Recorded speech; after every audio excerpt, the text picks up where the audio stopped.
Well, the first thing is to welcome elections, but I must ask a huge question about their legitimacy, simply because the Muslim Brotherhood, which is a great political movement, not just in Egypt, but it was founded in Egypt, but throughout the world, the Middle East, has been defined as a terrorist organization. You really love these guys, huh? No, I mean, not that. You're calling them a great movement. I mean, it is a great movement. Okay. And they're an Egyptian. They were born and created in Egypt. And I believe they articulate the aspirations of many people in the Middle East and many Egyptians. You were saying the Muslim Brotherhood. No, the Muslim Brotherhood, by any standard, is a great organ. I also do not believe, I have seen no evidence, that for many years, that it's been involved in terrorism.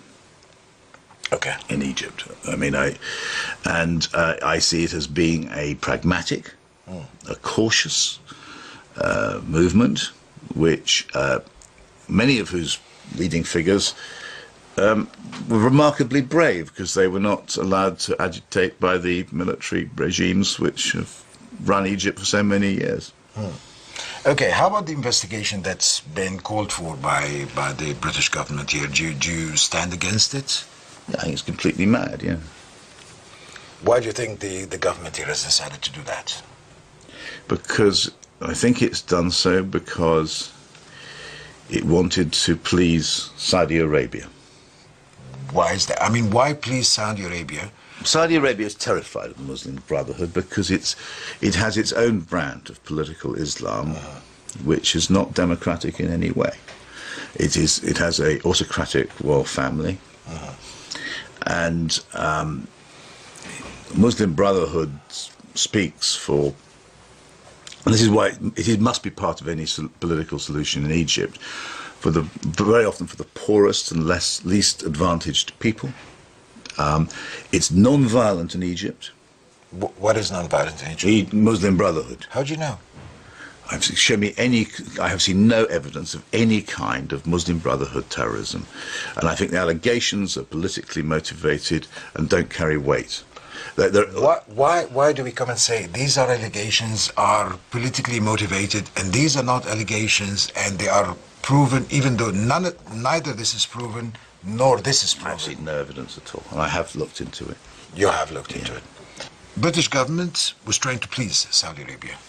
I think that, look, I don't know, it's a bit unfair in a way, because to judge motive, we can't be certain of motive. The fact that Sir John Jenkins, the British ambassador in Saudi Arabia, has been put in charge of this investigation makes it appear to me that this is a politically motivated investigation. You can't be we know what the Saudi Arabian regime thinks of the Muslim Brotherhood. They've defined them as terrorists. They regard them as a mortal threat to the legitimacy, I think, of the House of Saud. And if you really wanted to have a serious investigation into the Muslim Brotherhood, you would put a judicial figure, a judge, in charge of such an investigation. To put our man in Riyadh, to put the British ambassador, who has to report to the Saudi court all the time, in charge of this investigation, means that it is worthless. Is this corruption on the part of the British government? I would. I've always been careful about the use of words. Okay. But what would the word I mean, you've got to notice that the British government has many commercial interests in Saudi Arabia. It needs to sell arms to Saudi. It needs to buy oil from Saudi. There are strategic interests. It needs to have a relationship with Saudi Arabia. Was this investigation announced in order to please King Abdullah?